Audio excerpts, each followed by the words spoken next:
मन्या मंग्या दोघेही एका मोठ्या सरकारी हॉस्पिटलमध्ये कामाला होते. दोघांचंही काम असं होतं की बेवारस मृत प्रेतांची विल्हेवाट लावायची. मन्या मंग्या दोघांनाही हॉस्पिटलमधून कागद तर कधी कॉल यायचा. कोणतं प्रेत जाळायचं आहे ते मृत शरीर ठेवलेल्या पेटीचा नंबर सांगितलं जायचं. मग ही दोघं शवघरात जाऊन पेटी खोलून स्ट्रेचरवर ते प्रेत बाहेर घेऊन येत. शववाहिकेत प्रेत टाकून मग प्रेत जाळणाऱ्या मशीन घरात घेऊन जायचे. बस दैनंदिन असंच काम सुरू होतं त्यांचं. प्रथम नवं असताना भीती वाटायची, पण वर्षानुवर्ष तेच काम करून सवय झाली होती, ज्याने आता भीती वाटत नव्हती. आणि त्याच कारणाने आज या दोघांनी हॉस्पिटलमधून एक प्रेत चक्क विकायला आणलं होतं. विचित्रच वाटत होतं नाही का? पण तंतोतंत सत्य आहे. पैशांची लालसा कोणाकडून काय करून घेईल सांगता येत नाही. मंग्या मन्याला सोडून मागे आला. मंग्याने मन्याला आवाज दिला. आवाज ऐकून तो लागलीच ॲम्ब्युलन्सच्या 2 झापांच्या दरवाजाजवळ पोहोचला. मंग्या मागचं दार उघडायला हात पुढे नेत होता की मन्या म्हणाला, मंग्या, काय प्रॉब्लेम नाही व्हायचा ना? मन्याने आपली मनातली भीतीदायक शंका बोलून दाखवली. हॉस्पिटलमधलं प्रेत विकणं म्हणजे गुन्हा आहे. प्रेताचे विविध अवयव काढून घेणाऱ्या तस्करांबद्दल मन्या ऐकून होता. तुझं थोबाड बंद ठेव. मंग्या एकदमच उठून ओरडून म्हणाला, किती वर्ष झाली हे काम करतोय आपण? त्याच सुरात मंग्या बोलत होता. मन्याने फक्त 5 बोट दाखवलं. म्हणजेच 5 वर्ष. 5 वर्ष झाली ना? मंग्याच्या वाक्याला दुजोरा देत मन्याने होकारार्थी मान हलवली. तसा तो पुढे बोलू लागला, 5 वर्ष झाली आपण काम करतोय हॉस्पिटलमध्ये, ते पण इमानदारीत. पण काय झालं? पगार वाढवला का?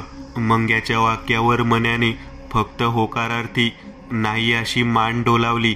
मंग्याने हलकेच आपला एक हात मन्याच्या खांद्यावर ठेवून खांदा हलकेच दाबला व भुवया आकसून म्हणाला, अरे 5 वर्ष झाली आपण हे काम करतोय. प्रेत उचलायचं नि द्यायचं आगीत फेकून. मंग्याने दुसरा हात विशिष्ट प्रकारे हलवत व पुढे बोलू लागला, त्यापेक्षा तेच जळणारं प्रेत आज आपण जर विकलं तर आपलाच फायदा आहे की नाही? अरे पण मेलेल्याचा कागद दाखवावा लागतो ना? अरे मन्या, आज पैसा असला ना सगळं भेटतं. मंग्या कुत्सित हसला. म्हणजे? मन्या न समजल्यासारखा मंग्याकडे फक्त पाहत राहिलेला. खोटं कागद बनवायचं. मंग्याने हलकेच उजवी भुवई उडवली व कसं तरीच विकृत हसला. त्याचं ते हास्य पाहून मन्याचंही होकारार्थी हास्य आलं. त्याच्या कटात सामील होण्यासाठी तो तयार झाला. मंग्याने जास्त वेळ न घालवता शववाहिकेचं दार उघडलं. आज त्या दाराचा विचित्र असा आवाज झाला, खडखड गंजलेल्या पत्र्यासारखा, जो अंधारात दूर दूर वाहवत जाणाऱ्या वाऱ्याने वाहवत नेला होता. 2 झापांचं दार उघडताच एक विचित्र घाणेरडा दर्प त्या दारातून बाहेर आला. ह्या दोघांच्या नाकातोंडात शिरला. पण सवय झाली असल्याने ह्या दोघांना कसलं मळमळते. दार उघडताच क्षणी आकाशात काळ्या ढगांचा घर्षणही झालं. 2 धारधार पात्यांच्या तलवारी जशा एकमेकांना घासतात, ठिणग्या उडाव्या तशा एक लख्ख वीज कडाडली. तिचा तो निळसर प्रकाश त्या शववाहिकेच्या उघड्या दारातून पांढऱ्या कापडात झाकलेल्या प्रेतावर पडला. तशी दूर जंगलात अंधारात कोण्या झाडावर बसलेली रानमांजर मोठ्याने ओरडली. तिचे ते पिवळे जर्द डोळे अंधारात आघोरपणे चमकले. रातकिड्यांची किरकिर काही क्षण गोठून थांबली. मंद वारा वेगाने भूतासारखा घोंगावू लागला. निसर्गाच्या सानिध्यात अमान्य गोष्ट घडत होती. निसर्ग चवताळला होता. आईला मन्या, तू कोणाला उचलून आणलं रे? काय रे, काय झालं? अरे ही बॉडी जरा जास्तच मोठी नाही वाटत का? मी कागदात तर वाचलं होतं की 5 फूटच आहे उंची, पण हे बेनं तर 7-7.5 फूट उंचीचं वाटतंय. मंग्याने प्रश्नार्थक नजरेने मन्याकडे पाहिलं. तसा तो काही वेळ तोंडाचा आ वासून तसाच उभा राहिला व काही वेळाने म्हणाला, म्हणजे मी ते? अरे नीट सांग ना, तुझी बोबडी नको वळू. मन्याला भीती वाटायला लागली की त्याच्या तोंडून असे विविध तुटक तुटक शब्द बाहेर पडायचे. मंग्याला हे ठाऊक होतं, मी आज तुझ्या ह्या प्लॅनमुळे जरा घाईघाईनेच पेटी उघडली होती आणि म्हणून मी चुकीच्या पेटीतलं मड तर नाही ना उचलून आणलं. मन्या डोळे तोंड मोठे करत म्हणाला. तसा मंग्याने कपाळावर हात मारून घेतला. ह्या तिच्या आईला झाला प्रॉब्लेम. मन्याच्या तोंडून शब्द निघाला. त्याच वेळेस काय प्रॉब्लेम झालाय? अचानक त्या दोघांमागून एक खसखसता बारीकसा आवाज आला. तसे त्या दोघांनाही मागे वळून पाहिलं. मन्या मंग्या दोघांच्याही कानावर तो बारीकसा पण धार असलेला आवाज पडताच त्यांनी मागे वळून पाहिलं. तसे त्यांना समोर एक माणूस दिसला. उबड चेहरा, लहानसर कपाळ, डोक्यावरचे केस पांढरट वाढलेले कानापर्यंत येत होते. डोळ्यावर एक जाड फ्रेमचा चष्मा होता आणि डोळ्यांवर भोवया म्हणून तिथे काहीही नव्हतं, जणू काढल्या असाव्या. शरीराने उंची जेमतेम 5.5 फूट उंच होती.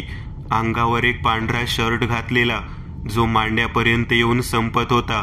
खाली एक राखाडी शिवलेली पॅन्ट घातलेली. पायात काहीही नव्हतं. एका सायंटिस्ट सारखी त्यांची वेशभूषा होती आणि ते खरोखरीच एक सायंटिस्ट होते. त्यांचं नाव होतं विकास चतुर्वेदी. शहरातले एक फेमस सायंटिस्ट होते आणि सध्या ते सलग 10 वर्ष झाली त्यांच्या एका गुपित प्रयोगावर काम करत होते. त्या प्रयोगाकरिता त्यांनी या मानवी जगाशी संबंध तोडला होता. त्यांच्या एका बंगल्यात जमिनीखाली असलेल्या गुप्त तळघरातल्या प्रयोगशाळेत हा 10 वर्षांचा प्रयोग, जो की आता सफल होण्याच्या मार्गावर येऊन ठेपला होता. सलग 10 वर्षांच्या अथक मेहनतीने प्रत्येक गोष्टीचा बारकाईने अभ्यास करून त्यांचा प्रयोग आता अंतिम टप्प्यावर येऊन ठेपला होता. चतुर्वेदी साहेब, मंग्याने औंढा गिळून समोर पाहिलं. हो, मीच सायंटिस्ट चतुर्वेदी. यांची मान बोलत्या वेळेस हलकेच खालून वर अशी हालायची, तर उजव्या हाताच्या पंजाची 5ही बोट थरथरली जायची आणि हे नेहमीच सवयीनुसार होतं. काय प्रॉब्लेम झालाय? चतुर्वेदी म्हणाले. मंग्याच्या चेहऱ्यावर फसल्यासारखे किंवा घाबरल्यासारखे भाव दिसले, ज्यात खाली पाहत असलेले डोळे डावी उजवीकडे फिरत होते की तेवढ्यात त्याची नजर चतुर्वेदी यांच्या दुसऱ्या हातात पडली. एक भगवं फुगीर पाकिट दिसत होतं, ज्यात नक्कीच रोख रक्कम होती, जी पैशाच्या हवेपोटी मंग्याच्या तोंडून खोटं वदडवून देणार होती. कुठे काय साहेब, ते आमचं पर्सनल, असंच घरगुती प्रॉब्लेम, बाकी काय नाही. मंग्या बोलताना मध्ये मध्ये थांबत कसं तरीच हसत होता, मग पुढे बोलत होता. त्याच्या चेहऱ्यावरून हे स्पष्ट दिसत होतं की तो खोटा बोलत आहे. पण चतुर्वेदींना आज खूप घाई झाली होती. 10 वर्षांच्या ज्या प्रयोगाकरिता त्यांनी या जगाशीच मुळापासून संबंध तोडला होता, तो प्रयोग आज पूर्ण होणार होता. साऱ्या जगाला अभिमान वाटेल आपला. प्रत्येक न्यूज चॅनलवर फक्त आपलीच न्यूज असेल. नासाकडूनही आपली पाठ थोपाटली जाईल. काय काय आनंदित विचार चतुर्वेदीच्या डोक्यात येत होते. तसही तो आनंद वेगळा काही औरच होता, ज्याचं शब्दात वर्णन करणं असंभव, शतकोटीतली गोष्ट होती. ठीक आहे. चतुर्वेदीने हातातलं भगवं चपटं फुगीर पाकिट पुढे केलं. त्यांना त्यांच्या गोष्टीत पारंपरिक पाहता काही रस नव्हता.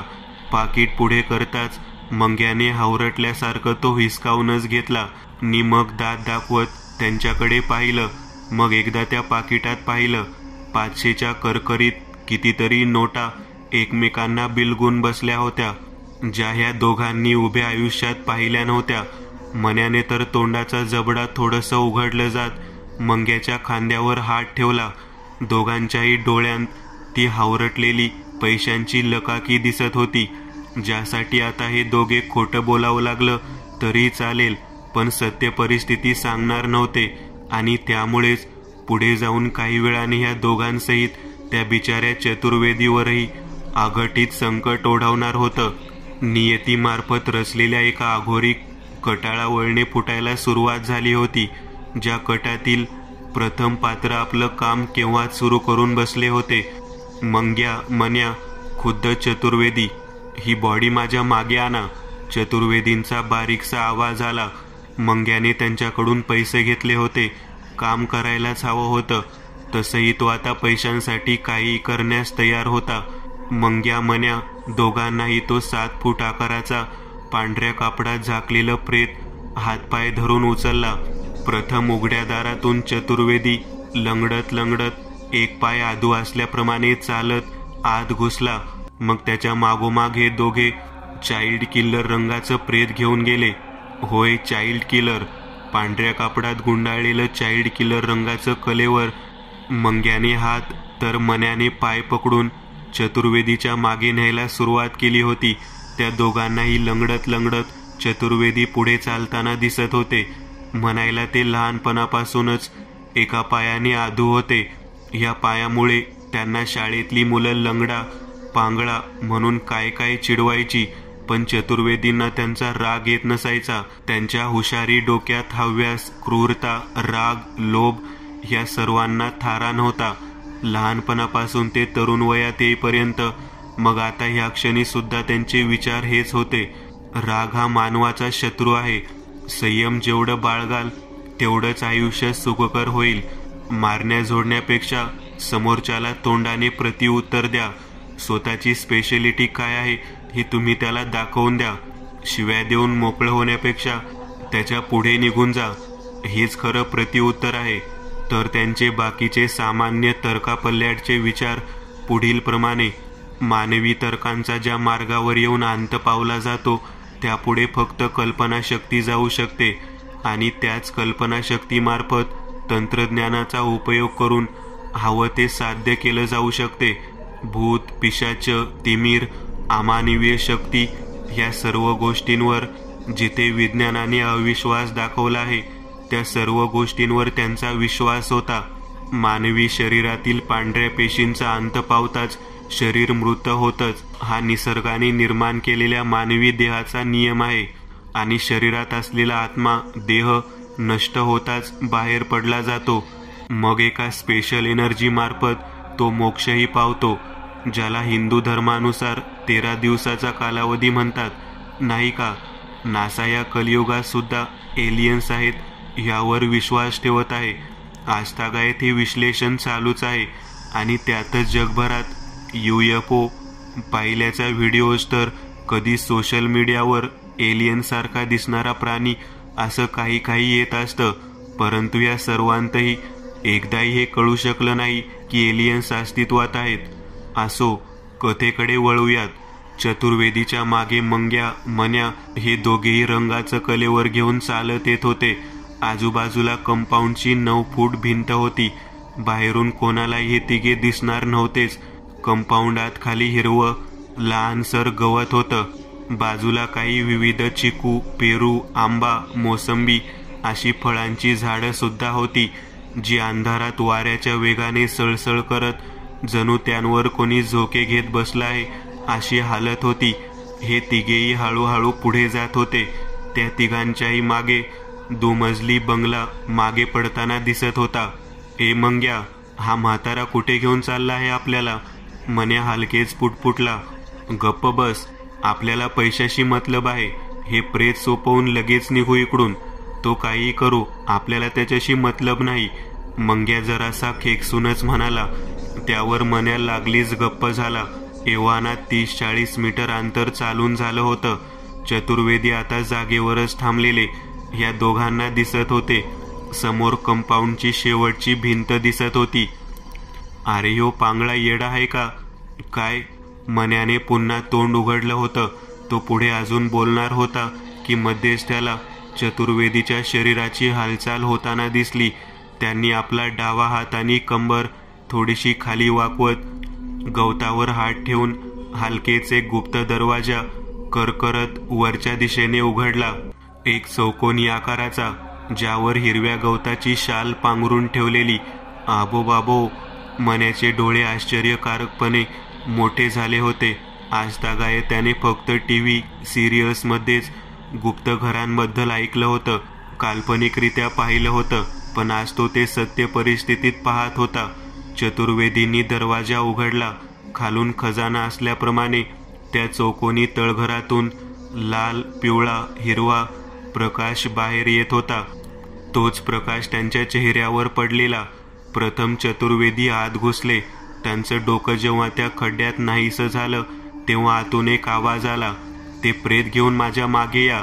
मन्या, मंग्या, मन्या दोघांनीही होकारार्थी एकमेकांकडे पाहत मान हलवली. मग हे दोघेही पुढे सरसावले. आत नागमोडी वळणाच्या भक्कम अशा लाकडी पायऱ्यांचा जिना होता, जो खाली जात होता. बाहेर बंगल्यात अवतीभोवती जिथे प्रकाशाला थारा नव्हता, तिथे या तळघरात प्रकाश मोठ्या संख्येने झळकत होता. हे दोघेही आत घुसले. पायऱ्यांबाजूला भिंतीवर रंगेबिरंगी, प्रथम लाल, मग दुसरा पिवळा आणि शेवटला हिरवा असा प्रकाश दिसत होता. त्याच प्रकाशाच्या आधाराने पायऱ्यांवरून हलके चालत एक एक पायरी हे दोघे उतरू लागले. जेमतेम 50-60 पायऱ्या होत्या. यावरून एकच निष्कर्ष काढला जाऊ शकतो की तळघर जमिनीत किती फूट खाली आहे.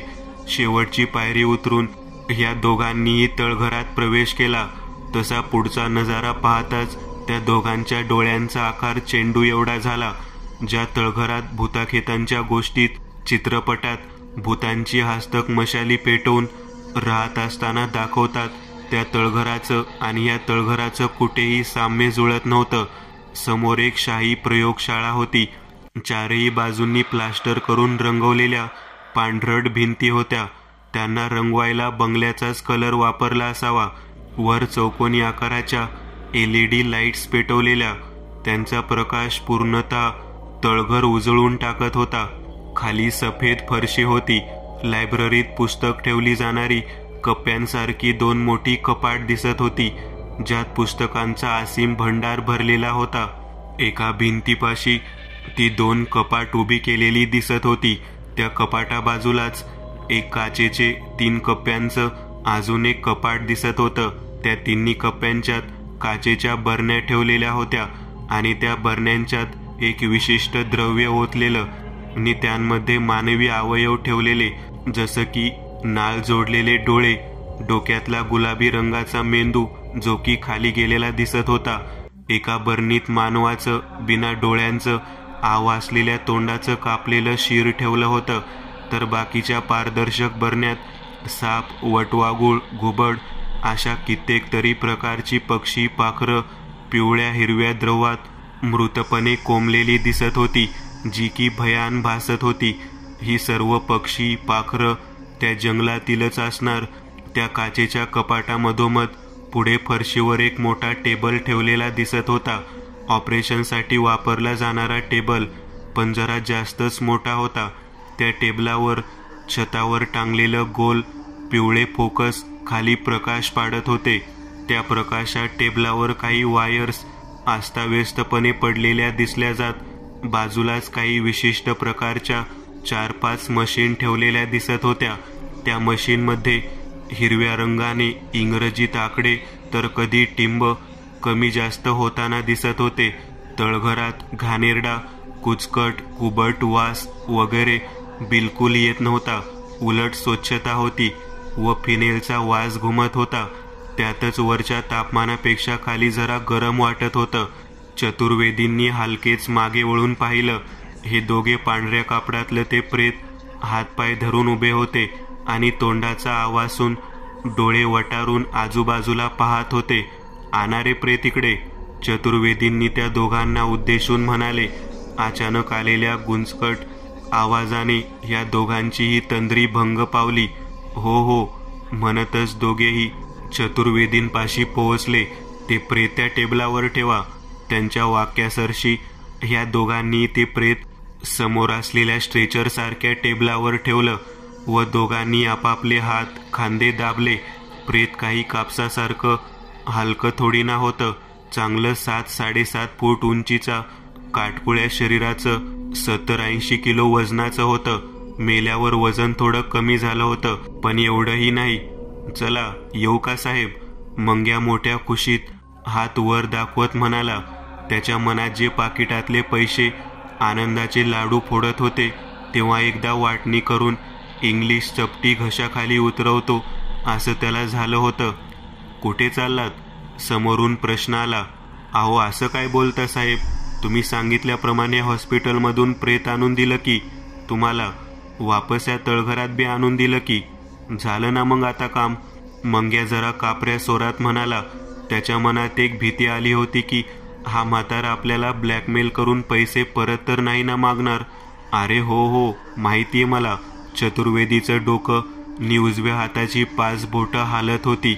माझ्या या प्रयोगाला आता पूर्ण व्हायला फक्त काही वेळ राहिलाय. बस त्यात जर मला तुमची थोडीशी मदत भेटली तर बरं होईल. त्यांच्या या वाक्यावर मंग्या मन्या दोघांनी एकमेकांकडे पाहिलं. नाही, चतुर्वेदींच्या उजव्या हाताची बोटं थरथरू लागली. फुकट मदत नकोय तुमची, त्या बदल्यात मी तुम्हाला एक्स्ट्रा मनी ऑफर करतो. चतुर्वेदींनी आणखी पैशाचं आमिष दाखवलं. आणि पैशाला नकार दर्शविणे सोपं आहे का? बिलकुलच नाही. मंग्या मन्या दोघांचाही डोळ्यांच्या इशाऱ्यानेच बोलणं सुरू झालं. मान होकारार्थी हलवून दोघांनीही सहमती दर्शवली. चतुर्वेदींनी 4-5 पावलं पुढे सरसावून तो टेबल गाठला.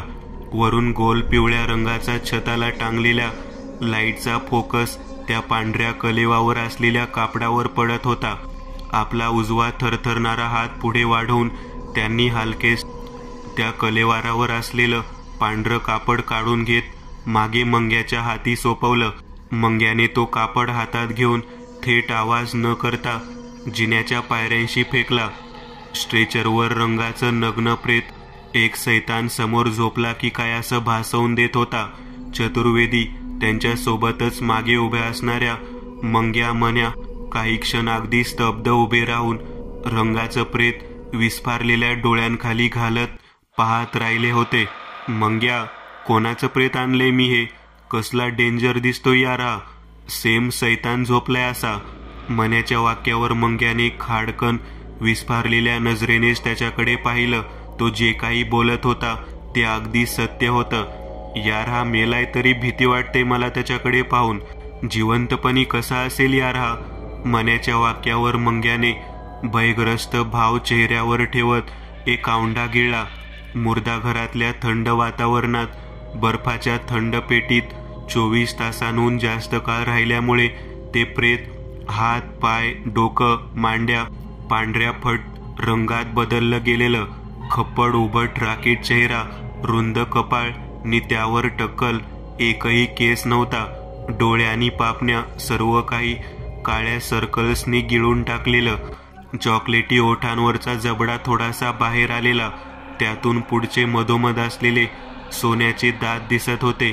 कान नाक अवयवातून काहीसा पाण्यासारखा थेंबाथेंबाने बाहेर येत होता.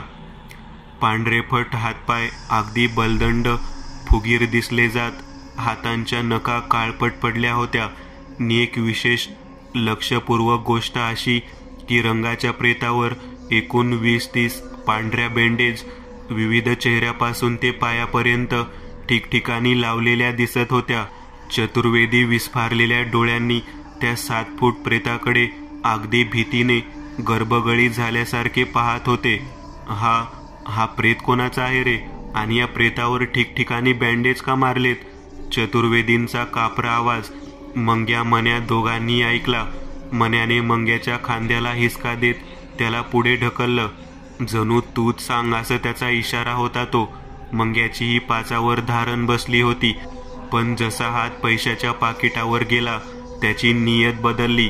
आहो साहेब, मंग्या किंचितचं खोटं हास्य चेहऱ्यावर आणत बोलू लागला. बेवारस प्रेत आहे ते. काल ॲक्सिडेंट होऊन मेला आहे ना. आणि हे पांढरट बँडेज.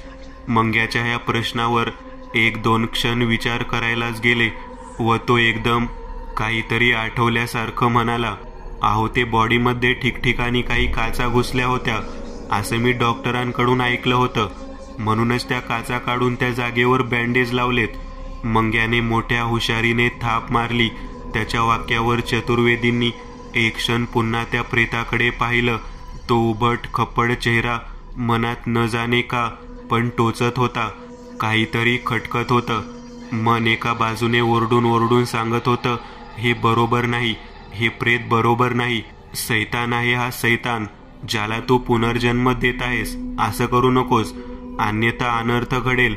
अनर्थ, घोर अनर्थ. ओ चतुर्वेदी साहेब.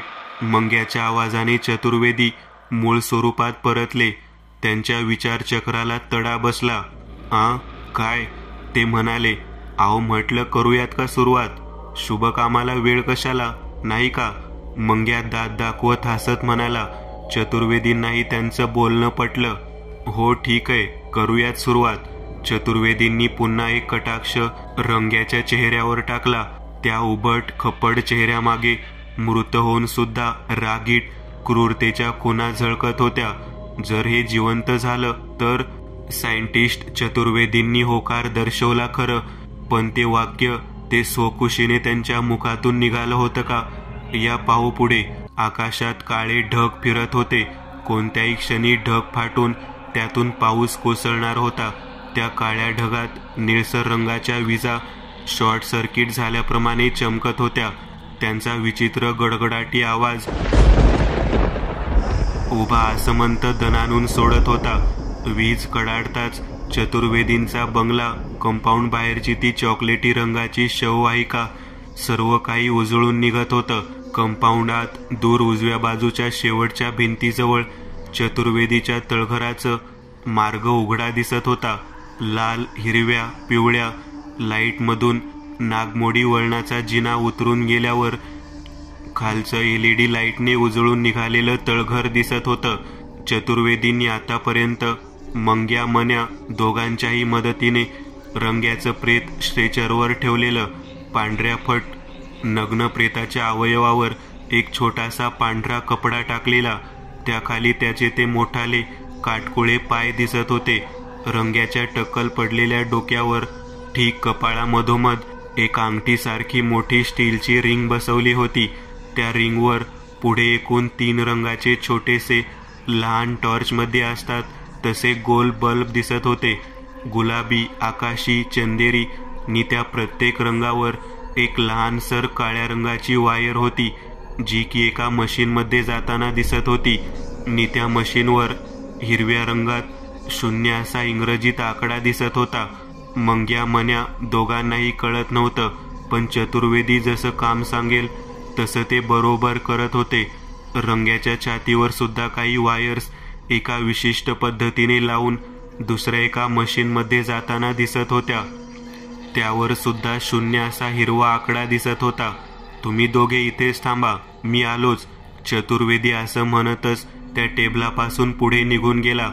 मंग्या मन्या दोघेच आता तिथे उरले होते.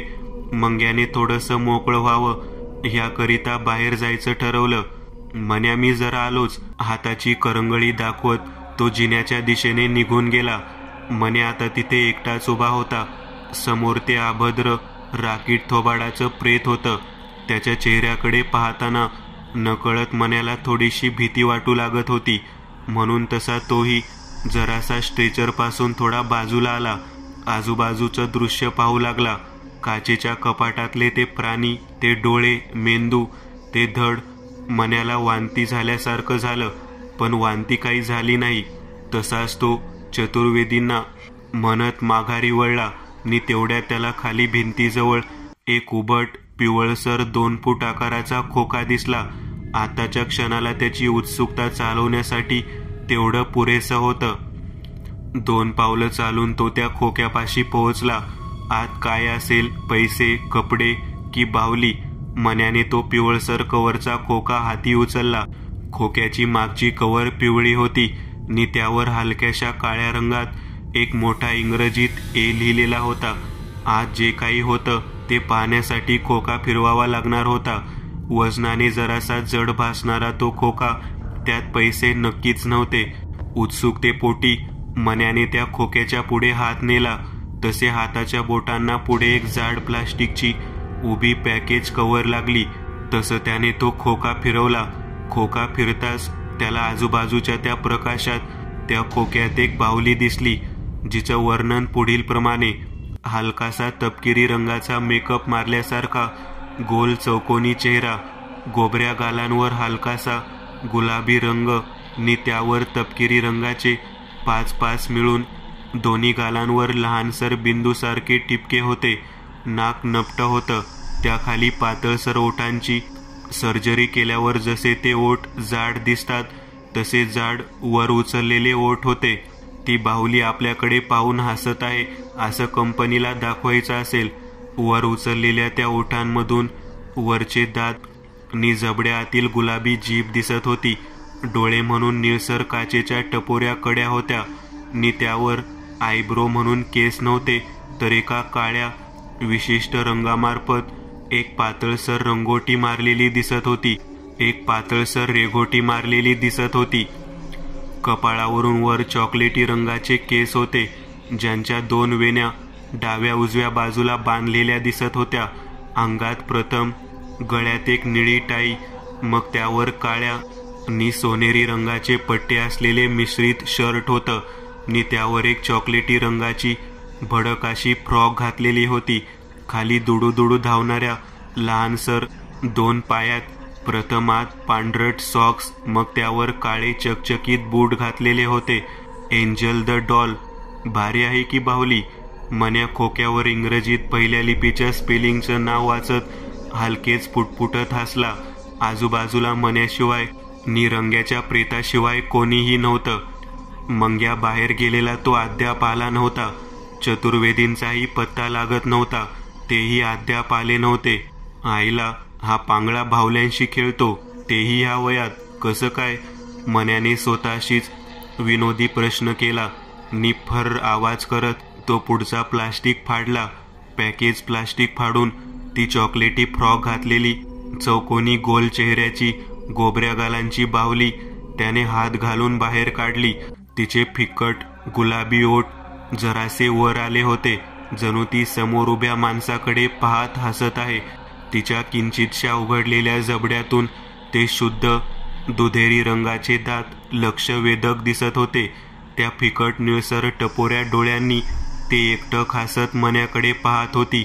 मन्या सुद्धा तिच्या डोळ्यात पाहत होता की अचानक तिच्या किंचितशा उघडलेल्या जबड्यातले दात नि जीभ हलली गेली व एक पातळसर आवाज आला.